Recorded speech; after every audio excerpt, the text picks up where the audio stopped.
नमस्कार दोस्तों, आज हम गाय की नस्लों का वर्गीकरण पढ़ने वाले हैं। पिछले वीडियो में हमने गाय के बारे में कुछ इंपॉर्टेंट पॉइंट्स पढ़े थे। आज हम उसके बारे में, उनकी नस्लों के बारे में पढ़ने वाले हैं। कौन सी नस्ल को किस उद्देश्य से पाली जाती है उसके बारे में हम बात करने वाले हैं। सबसे पहले हम बात करते हैं कि नस्ल किसे कहते हैं। तो नस्ल जिसे हम इंग्लिश में ब्रीड कहते हैं, ठीक है। तो ब्रीड होता क्या है? पशुओं का वह समूह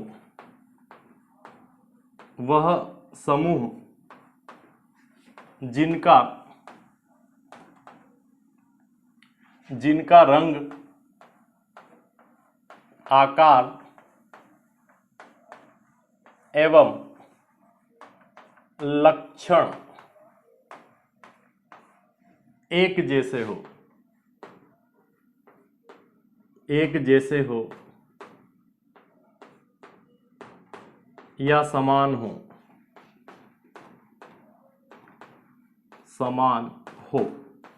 ठीक है। मतलब नस्ल क्या है? तो नस्ल जिसे हम इंग्लिश में ब्रीड कहते हैं, तो पशुओं का वह समूह, मतलब पशुओं का कोई झुंड है जिनका रंग, आकार एवं लक्षण, समूह में जितने भी पशु है उनका रंग, उनका आकार और उनके लक्षण अगर एक जैसे हैं तो उसे ही हम क्या कहेंगे? नस्ल कहेंगे, ठीक है। अब गाय के बारे में अगर बात करें तो गाय की लगभग 28 नस्लें नामांकित है भारत में। ये क्वेश्चन पूछा गया है। गाय की 28 नस्लें नामांकित है, ठीक है, भारत में। जबकि अगर भैंस की हम बात करें तो भैंस की 7 नस्लें नामांकित है,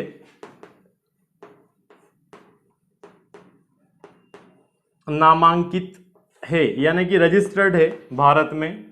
तो गाय की नस्लें ज्यादा नामांकित है, जबकि भैंस की नस्लें बहुत कम है, 7 नस्लें ही नामांकित है। जबकि अगर गाय के बारे में बात करें तो 28 नस्लें या 28 ब्रीड जो है, 28 ब्रीड जो है केटल की, वो नामांकित है या रजिस्टर्ड है इंडिया में। अब हम बात करें कि गाय की नस्लें भारत में अच्छी कहां पाई जाती है, वो कौन से स्टेट है इंडिया के जहां पर अच्छी नस्ल के पशु पाए जाते हैं, अच्छी गाय पाई जाती है। तो उसमें नाम आता है हरियाणा, पंजाब। यहां पर अच्छी नस्ल के पशु पाए जाते हैं गाय के, तो हरियाणा है, पंजाब है, गुजरात है, महाराष्ट्र भी, और इसके अलावा राजस्थान में भी अच्छी नस्ल के पशु या अच्छी नस्ल के कैटल या अच्छी नस्ल की गाय पाई जाती है। तो बेसिक की हम बात करें अगर नस्ल की, तो नस्ल किसे कहते हैं? तो नस्ल पशुओं का वह समूह है जिनका रंग और जिनका आकार एवं लक्षण एक समान हो, तो उसे ही हम क्या कहते हैं? नस्ल कहते हैं। भारत में गाय की लगभग 28 नस्लें नामांकित की गई है, जबकि भैंस की 7 नस्लें नामांकित की गई है, ठीक है। और भारत में अच्छी नस्ल की जो गाय हैं वो हरियाणा, पंजाब, गुजरात, महाराष्ट्र और राजस्थान में पाली जाती है या वहां पर पाई जाती है। तो अब हम बात करेंगे गाय की नस्लों के वर्गीकरण के बारे में कि गाय को हम पाल रहे हैं तो वो पालने का उद्देश्य क्या है, यानी कि उद्देश्य के आधार पर हम गाय दूध के लिए पाल रहे हैं कि हम गाय जो है वो कृषि कार्य के लिए पाल रहे हैं। इस प्रकार से हम गाय की नस्लों का वर्गीकरण करने वाले हैं, जो कि परीक्षा के दृष्टिकोण से बहुत ही ज्यादा महत्वपूर्ण है, ठीक है। तो आइए अब पढ़ते हैं हम नस्लों का वर्गीकरण। क्लासिफिकेशन ऑफ कैटल ब्रीड, ठीक है। हमारा पहला जो वर्गीकरण है वह है उद्देश्य के आधार पर, ठीक है। उद्देश्य के आधार पर, उद्देश्य का मतलब होता है कि हम गाय क्यों पाल रहे हैं, क्या उद्देश्य है हमारा, ठीक है। उद्देश्य के आधार पर क्लासिफिकेशन जो है वो पहला है उद्देश्य के आधार पर। मतलब गाय पालने का हमारा मुख्य उद्देश्य क्या है? दूध उत्पादन के लिए पाल रहे हैं, कृषि कार्य के लिए पाल रहे हैं, या दोनों काम यानी कि दुकाजी नस्ल के रूप में हम गाय को पाल रहे हैं। तो कौन सी नस्ल ऐसी है जो दुधारू नस्ल के अंतर्गत रखी गई है, कौन सी नस्लें ऐसे हैं जो कृषि कार्य के अंतर्गत रखी गई है, और कौन सी नस्लें ऐसी है जिन्हें हम दुकाजी नस्ल के अंतर्गत रखते हैं। तो उद्देश्य के आधार पर हम नस्लों को 3 भागों में विभाजित करेंगे, 3 वर्गों में उनको बांटेंगे। तो पहला जो वर्ग है वह है दुधारू नस्ल। दुधारू नस्ल, इंग्लिश में मिल्च ब्रीड कहते हैं। ठीक है, अब दुधारू नस्ल कौन कौन सी है गाय की, तो 4 प्रमुख नस्लों के नाम याद रखना है, साहिवाल, सिंधी, देवनी और गिर। ये दूध के लिए बहुत अच्छी नस्ल मानी जाती है। तो यहां पर मैं ट्रिक के अकॉर्डिंग लिखूंगा, तो पहले देवनी लिख रहा हूं मैं, देवनी, गिर, साहिवाल और सिंधी।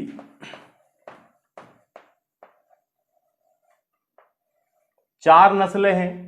पहली नस्ल का नाम है देवनी, गिर, साहिवाल और सिंधी। लेकिन जो सबसे अच्छी दुधारू नस्ल है भारतीय नस्लों में, उस नस्ल का नाम है साहिवाल। ठीक है, भारतीय नस्लों में सर्वाधिक दूध देने वाली जो नस्ल है वो कौन सी है, साहिवाल है। ये फर्स्ट नंबर पे आती है, मतलब सबसे अच्छी दुधारू नस्ल जो कि भारत में पाली जाती है, या भारतीय दुधारू नस्ल की बात करें तो उस नस्ल का नाम क्या है, साहिवाल है। ठीक है, इसको याद रखने के लिए हम एक ट्रिक बनाते हैं।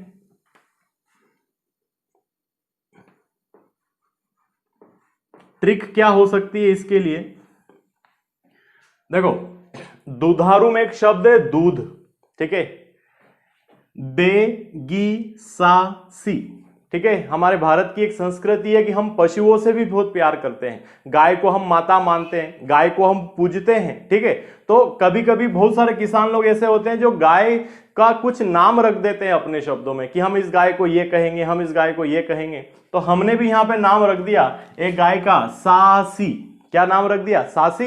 अब सासी एक गाय है, तो गाय क्या देगी, दूध। तो क्या बोलेंगे, दूध देगी सासी। एक एक शब्द ले लिया हर ब्रीड का हमने, जैसे यहां से देवनी से ले लिया दे, गी से, गिर से ले लिया गी, साहिवाल से ले लिया सा, और सिंधी से ले लिया सी। तो क्या बन गया, दूध देगी सासी। तो जो हमारा क्लासिफिकेशन है दूध वाली नस्ल, तो यहां दुधारू से हमने क्या लिया, दूध। यहां से लिया देवनी का दे, गिर से लिया गी, तो क्या हो गया, दूध देगी, कौन देगी, सासी। तो क्या बोलेंगे हम यहां पे ट्रिक, दूध देगी सासी। ये ट्रिक आप अपनी बुक्स में लिख लें, जहां भी आप नोट्स बना रहे हैं, कॉपी में अगर नोट्स बना रहे हैं तो कॉपी में लिख लें, और आपके पास अगर बुक्स है तो वहां पर लिख लें। ट्रिक बहुत ही ज्यादा महत्वपूर्ण है एनिमल के नस्लों को याद रखने के लिए, नहीं तो आप कंफ्यूज हो जाएंगे। तो अब हम कहें कि अगर आपको दुधारू नस्ल गाय की याद रखना है तो आपको कौन सी ट्रिक याद रखना पड़ेगी, तो आपको याद रखना पड़ेगी दूध देगी सासी, और इसको रटने की आवश्यकता नहीं है। अब हम एक गाय लाए, गाय का नाम याद रखो, केवल क्या नाम याद रखना है, सासी। तो क्या करेगी वो, दूध देगी। भाई गाय लाए हैं तो क्या करेगी, दूध ही देगी, तो दूध देगी सासी। अब गाय की नस्ल जो दुधारू है, तो दुधारू नस्ल देवनी, गिर, साहिवाल और सिंधी। लेकिन सबसे अच्छी नस्ल कौन सी है, तो वह नस्ल है साहिवाल। भारतीय नस्लों में सर्वाधिक दूध उत्पादन अगर कोई नस्ल करती है तो उस नस्ल का नाम है साहिवाल। ठीक है, ये 4 नस्लें जिनको हम किस उद्देश्य से पाल रहे हैं, दूध के लिए हम उन्हें पाल रहे हैं। ठीक है, अगला वर्गीकरण हम करते हैं कृषि कार्य के लिए।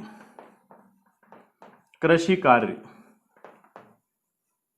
ठीक है, कृषि कार्य वाली नस्लें, या कृषि कार्य के लिए हम पशुओं को पाल रहे हैं। ठीक है, ड्रोथ जिसे हम कहते हैं, खिंचाव के लिए। तो यहां पर जो नस्ल है उनका मैं एक एक करके नाम लिख रहा हूं। अमृत महल, इसके बारे में हमने पहले लेक्चर में पढ़ा है, मैसूर जिसका उत्पत्ति स्थान है। ठीक है, दांगी, नागौरी, आलमबाड़ी,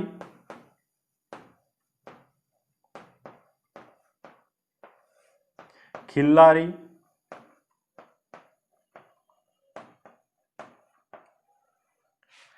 कांगयाम,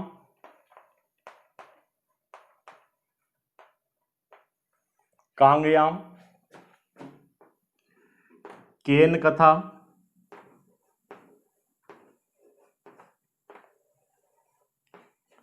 खेरीगढ़, मालवी जो कि अपने मध्य प्रदेश की गाय है,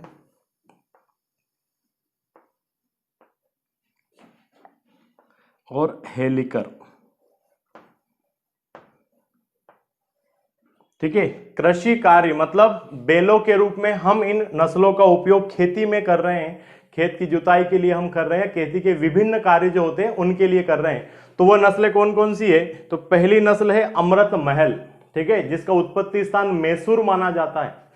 दांगी, नागौरी जो कि राजस्थान की नस्ल है, आलमबाड़ी, खिल्लारी, कांगयाम, केनकथा, खेरीगढ़, मालवी और हेलिकर। ठीक है, ये ऐसी नस्लें हैं जिनका उपयोग खेती में काम करने के लिए या कृषि कार्य के लिए बहुत ही ज्यादा किया जाता है। अब जैसे हमने ऊपर वाले दुधारू नस्लों को याद किया था एक ट्रिक के माध्यम से, इनको भी हम एक ट्रिक के माध्यम से याद करेंगे। अगर ट्रिक से आपने सारी नस्लें याद कर ली तो गाय की संपूर्ण नस्लें कवर हो जाएगी। तो उद्देश्य के आधार पे बांट भी देंगे और ट्रिक से नस्लों के नाम भी याद हो जाएंगे। कभी कभी क्वेश्चन ऐसे आ जाता है कि अमृतमहल किस पशु की नस्ल है, दांगी किस पशु की नस्ल है। तो अगर आपको ट्रिक याद है तो आप पशुओं की नस्लों को भी पहचानने लगेंगे और आप उनको उद्देश्य के आधार पर भी बांट देंगे। ठीक है, तो हम ट्रिक लिखते हैं यहां पे।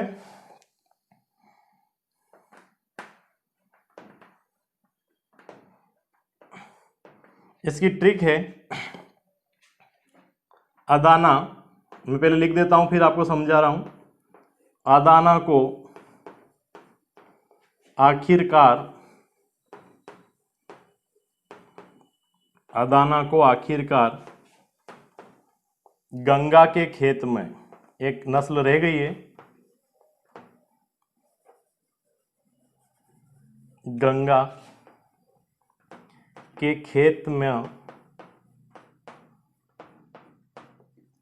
कृषि कार्य करना पड़ा।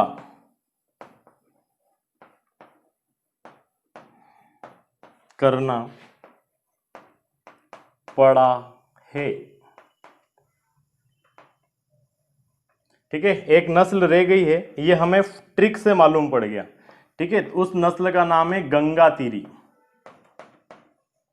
उत्तर प्रदेश की एक नस्ल है जिनका उत्पत्ति स्थान उत्तर प्रदेश है। ठीक है, एक मैंने ट्रिक यहां पे लिखी है, उस ट्रिक है अदाना को, अदाना यानी कि एक कैरेक्टर ले लीजिए आप, किसी व्यक्ति का नाम है जिसका नाम है अदाना, एक लड़का है गांव का अदाना। तो उसके बारे में हम कह रहे हैं कि अदाना को आखिरकार गंगा के खेत में कृषि कार्य करना पड़ा। ठीक है, या कह सकते हैं कि गंगा मां के खेत में कृषि कार्य करना पड़ा। ये जो गंगा मां है एक महिला किसान है, ये कब से कह रहे थे अदाना को कि तू मेरे यहाँ पर खेती में काम कर ले, बहुत अच्छे पैसे देंगे तेरे को और तू इधर उधर मत दौड़।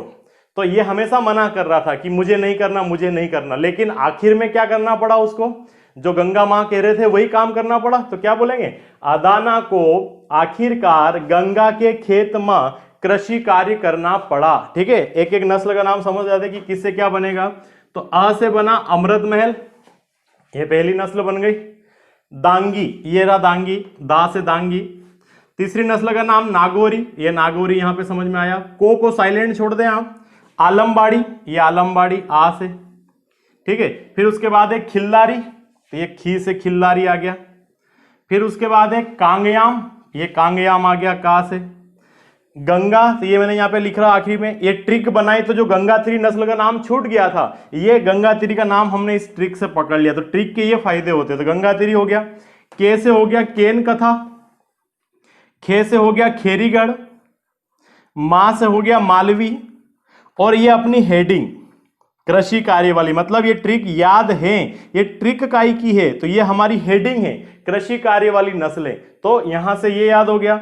और आखिरी में मैंने यहां पे लिखा हुआ है यहां पे लिखा हुआ है, तो ये हेलिकर आ जाएगा यहां पे। ठीक है, तो ट्रिक क्या बनी, अदाना को आखिरकार गंगा मां के खेत में कृषि कार्य करना पड़ा। दिमाग में स्टोरी क्रिएट करें आप कि अदाना एक ऐसा लड़का था जो हमेशा मना कर रहा था कि नहीं करूंगा नहीं करूंगा, लेकिन आखिरी में परिस्थितियां ऐसी आई कि उसे गंगा के खेत में खेती का कार्य करना पड़ा। तो ये लाइन आप ऑटोमेटिकली बना देंगे, आपके दिमाग में छप गई होगी ये लाइन अभी तक, ठीक है। 1 से 2 बार इसको आपको पढ़ना है, स्टोरी क्रिएट करें दिमाग में, तो ये नस्लें आपको याद हो जाएगी, ठीक है। नेक्स्ट की हम बात करें तो जो तीसरी हेडिंग है वो है दुकाजी नस्लें, डाउल पर्पस द्विकाजी नस्लें, ठीक है। डाउल पर्पस जिसे हम कहते हैं, खेती में काम भी कर सकते हैं नर पशु, और मादा पशु जो होते हैं वो दूध देने का काम भी कर लेते हैं। तो यहां पे कौन कौन सी नस्लें हैं डाउल पर्पस में, द्विकाजी नस्लें में? तो हम लिखते हैं यहां पे कृष्णावेली। मैं सारी नस्लों के नाम फंडे के हिसाब से ट्रिक के अकॉर्डिंग लिख रहा हूं, पहले लिख रहा हूं, इसका मतलब ये नहीं कि वो नस्ल सबसे अच्छी है। ट्रिक के अकॉर्डिंग जो सबसे अच्छी नस्ल है मैं उसको बाद में डिस्क्राइब कर दूंगा। जैसे यहां पे हमने पढ़ा था कि जो साहीवाल है वो सर्वोत्तम दुधारू नस्ल है, चारों नस्ल के नाम आ जाए और क्वेश्चन में पूछे कि सबसे बेस्ट मिल्क ब्रीड कौन सी है, तो आपका आंसर होना चाहिए साहीवाल। ऐसे ही अगर कृषि कार्य में सबसे बेस्ट का पूछे तो उस नस्ल का नाम है अमृत महल। सर्वोत्तम कृषि कार्य के लिए अगर कोई नस्ल है तो उस नस्ल का नाम क्या है, अमृत महल है, ठीक है। तो जो पहले लिख रहा हूं जरूरी नहीं कि वो सबसे बेस्ट है, हम इनको सीक्वेंस जो जमा रहे हैं वो ट्रिक के अकॉर्डिंग बना रहे हैं ताकि हमें याद हो जाए, ठीक है। कृष्णावेली, थार पारकर, कृष्णावेली, थार पारकर, राठी या राठ कहते हैं, राजस्थान की नस्ल है। ग्वालो, काकरेज,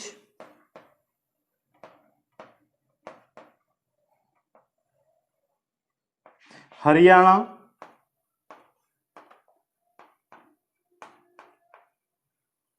हरियाणा, अंगोल,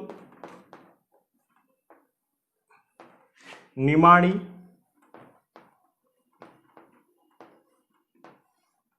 ये कुछ नस्लें ऐसी है जो दुकाजी पर्पस यानी कि डाउल पर्पस के लिए बहुत महत्वपूर्ण है। मादा पशु है वो दूध देने का कार्य अच्छे से कर लेगा और नर पशु है वो खेती में काम भी कर सकता है। जो सबसे बेस्ट नस्ल यहां की है उस नस्ल का नाम है हरियाणा, मतलब सर्वोत्तम द्विकाजी नस्ल कौन सी है, हरियाणा है, ठीक है। सर्वोत्तम दुधारू नस्ल साहीवाल, सर्वोत्तम कृषि कार्य करने वाली नस्ल अमृत महल, और सर्वोत्तम द्विकाजी नस्ल कौन सी है, हरियाणा। तो आपको ये तीनों नस्ल के बारे में ज्यादा याद रखना है, ठीक है। ये महत्वपूर्ण है, अगर इनमें सारी नस्लों के नाम आ गया और एक का पूछे तो फिर बेस्ट, जैसे द्विकाजी में हरियाणा है, ऐसे ही कृषि कार्य में अमृत महल है और दुधारू नस्ल में क्या है, साहीवाल। हम अभी भारतीय नस्लों का वर्गीकरण कर रहे हैं, ठीक है, भारतीय नस्ल, यहां पे विदेशी नस्ल नहीं है। अब हम बात करें इसकी ट्रिक क्या हो सकती है, तो इसकी ट्रिक जो है वो है कृष्णा, कृष्णा, भगवान कृष्ण की बात कर रहे हैं हम, कृष्णा थारा, दो ग्वालों का हरि अनंत है। क्या लाइन बन गई, कृष्णा थारा, दो ग्वालों का हरि अनंत है, ठीक है, अनंत है। कृष्ण मतलब हम देखो कृष्ण भगवान का संबंध ग्वालों से है, क्योंकि कृष्ण भगवान जो है वो गायों का के लिए जाने जाते थे, ग्वाले के रूप में जाने जाते थे, ठीक है। तो कृष्ण भगवान का जहां नाम हो वहां बांसुरी और वहां पर गाय और वहां पे ग्वालों का संबंध या वहां पे उनका जिक्र जरूर होता है, ठीक है। बचपन में वह खेतों की तरफ, जंगल की तरफ गायों को चराने के लिए जाते थे, ठीक है। जब वो बांसुरी बजाते थे तो गाय उनके आसपास इकट्ठा होकर मंत्रमुग्ध हो जाती थी, ठीक है। तो कृष्ण भगवान का जो संबंध है वो गाय से भी रहा है और ग्वालों से भी रहा है। तो हम कृष्ण भगवान से कह रहे हैं, क्या कह रहे हैं कि कृष्ण थारा, मतलब थारा यानी कि आपके, है ना, थारा दो ग्वालों, हमने दो शब्द इसलिए लिया क्योंकि ये जो दो है ना ये यहां से लिया है द्विकाजी ट्रिक में। जैसे यहां पे हमने लिया था दूध, यहां पे हमने लिया था कृषि कार्य, ऐसे यहां पे हम क्या ले रहे हैं, दो, दो यानी कि द्विकाजी नस्लें हैं। तो कृष्णा थारा, दो ग्वालों, मतलब दो ग्वाले आपके ऐसे हैं कि जिनके अनंत भगवान है। अनंत मतलब क्या होता है? इन्फिनिटिव, बहुत सारे भगवान है, क्योंकि ये बहुत ईमानदारी से काम करते हैं। तो ये दो ग्वाले जो है ये बहुत अच्छे हैं, इनके भगवान क्या है? अनंत है। हरि मतलब क्या? अनंत, हरि मतलब भगवान, तो अनंत यानी कि बहुत है। अब कैसे बन रहा है नाम? तो सबसे पहली नस्ल का नाम हम अगर लें तो यह है कृष्णावेली, यह है थारपारकर, यह है राठ, ये अपना हेडिंग जो है द्विकाजी नस्ल, द्वि मतलब होता है दो, डाउल पर्पस, हम दो सिम वाला मोबाइल यूज करते ही हैं, ठीक है। ग्वालो, तो ग्वालो खुद एक नस्ल का नाम है। का से कांकरेज, हरि से हरियाणा, ये सबसे बेस्ट है, नंबर 1 गाय है द्विकाजी नस्ल में, जिसकी मादा पशु जो है वो एक ब्यात में लगभग 900 से 1150 लीटर दूध देता है प्रति ब्यात, ठीक है। और अनंत में एक शब्द है अंगोल, और निमाड़ी, न से एक शब्द बनता है निमाड़ी। हे को आपको यहां साइलेंट रखना है, ठीक है, हे से हेलिकर नहीं बनाना है, तो हे से यहां पर कोई शब्द नहीं आएगा। तो क्या बनी ट्रिक? कृष्णा थारा दो ग्वालों का हरि अनंत है। तो यह हमारी गाय की नस्लों का वर्गीकरण था, काय के आधार पे? उद्देश्य के आधार पे। अब यहां पे मैं फिर कह रहा हूं सर्वोत्तम दुधारू नस्ल, तो जो सबसे बेस्ट दुधारू नस्ल है उसका नाम क्या है? साहीवाल है। भारतीय नस्लों की ही बात कर रहे हैं हम, ठीक है। तो पहला साहीवाल। कृषि कार्य के लिए सबसे बेस्ट नस्ल कौन सी है? तो खेती में काम करने के लिए सबसे बेस्ट नस्ल है अमृत महल, जिसका उत्पत्ति स्थान कहां माना जाता है? मैसूर, कर्नाटक माना जाता है। कई बार ये क्वेश्चन आया हुआ है, हम आगे पढ़ेंगे इनके ओरिजिन पैलेस के बारे में, ट्रिक होगी तो वो भी हम पढ़ेंगे। और एक है द्विकाजी, सबसे बेस्ट द्विकाजी नस्ल कौन सी है? डाउल पर्पस वाली ब्रीड कौन सी है? तो उस ब्रीड में आपको नाम रखना है हरियाणा, जिसका उत्पत्ति स्थान हरियाणा का रोहतक, हिसार, करनाल जिले माने जाते हैं। और हरियाणा में हमने अभी पढ़ा ही है कि हरियाणा जो पंजाब हरियाणा है वहां गाय की अच्छी नस्ल के पशु पाले जाते हैं। तो ये तीन चीजें जो आपको यहां से याद रखना है, और ये ट्रिक भी आपको लिखना है। आपको नोट्स अगर मिलेगा तो वहां ट्रिक लिखी हुई नहीं रहेगी, ठीक है, ये आपको उसमें लिखना है ताकि इस ट्रिक से याद कर लें। पहली ट्रिक क्या थी दोस्तों? दूध देगी सासी। दूसरी ट्रिक क्या थी? अदाना को आखिरकार गंगा के खेत में कृषि कार्य करना पड़ा है। और तीसरी क्या थी? कृष्णा थारा दो ग्वालों का हरि अनंत है। अब यहां पर हरियाणा बेस्ट हुई, लेकिन कांकरेज जो नस्ल है गाय की, ये कांकरेज जो नस्ल है यहां पे लिखा हुआ है कांकरेज, ये सवाई चाल के लिए प्रसिद्ध है, सवाई चाल, और गाय की सबसे भारी और सबसे शक्तिशाली ब्रीड है ये। ब्रीड यानी कि नस्ल, मतलब सबसे ज्यादा पावरफुल ब्रीड है, और heaviest breed of cattle. Indian या भारतीय गाय की बात करें तो सबसे भारी नस्ल है, जो कि सवाई चाल के लिए प्रसिद्ध है। कई बार ये क्वेश्चन पीएटी में पूछा गया है, तो याद रखें कांकरेज जो है वो सवाई चाल के लिए प्रसिद्ध नस्ल मानी जाती है, जिसका वजन लगभग 420 किलोग्राम के आसपास होता है। तो यह थी गाय की नस्लों का वर्गीकरण, किसके आधार पे? उद्देश्य के आधार पे। अब हम अगले वर्गीकरण की ओर बढ़ते हैं।